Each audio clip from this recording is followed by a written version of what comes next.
When people come together for a common purpose, so to speak, it can make a big difference to community cohesion. And recently in several English towns we've seen particular cohesion, if we can call it that, between members of the Pakistani Muslim adult male community and the white female child community, thanks largely to the cooperation of the police and social services, and especially the Labour Party, who have been very proactive in helping to facilitate this cultural connection.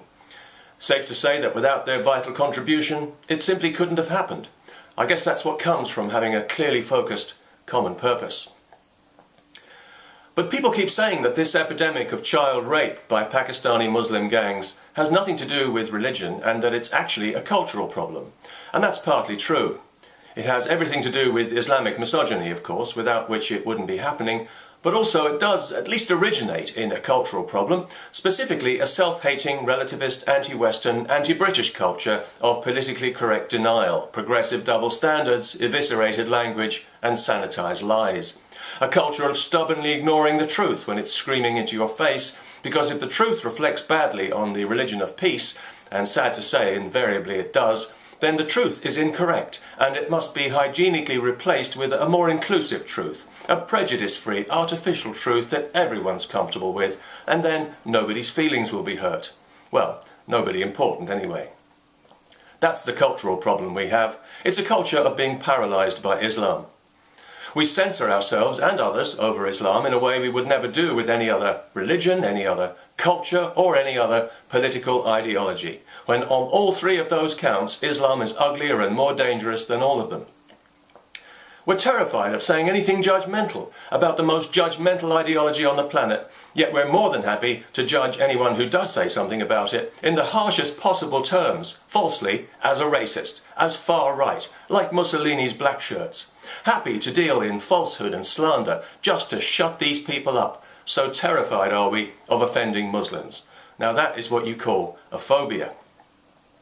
If you desecrate a copy of the Quran in Britain, you'll be prosecuted as a criminal, you might even go to prison. Not because you've done any real damage, but because you've offended certain people, certain privileged people who must never be offended. Had you done the same thing with the Bible, you'd be fine. You could put it in an art gallery for people to admire. But in Britain today, some people's feelings are more important than others. The law says so, or rather it does so, which amounts to the same thing.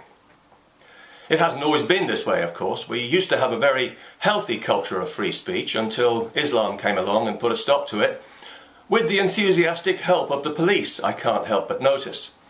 Just a few weeks ago, a Christian street preacher publicly and accurately contrasted Jesus with Muhammad, and he was charged as a criminal because some passerby chose to be offended by the inevitably unflattering comparison, so it became a police matter. Now, it's well known that Muhammad married a 9-year-old child, which is why so many Muslims in the world today regard child marriage as perfectly acceptable. But if you say this publicly on the streets of Britain, you're liable to be arrested. The police and prosecution service, who for years conspired to ignore organised gangs of Muslim child rapists, will be all over you like mustard on a hot dog. They can't wait for you to say the wrong thing about Islam. They're hovering over your birthright like the witch-finder general while a gang rape is going on right behind them. That is the cultural problem we have in Britain. We've been hypnotised and paralysed by Islam.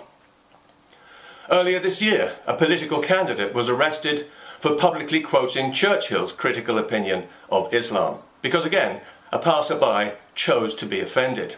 A whole van load of police arrived because they had nothing better to do and took him into custody for quoting Winston Churchill, which is no longer allowed on the streets of Britain because it might offend, guess who?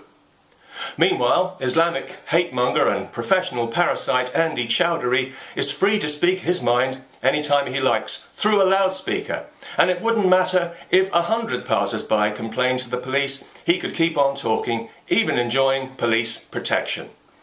That's the cultural problem we have.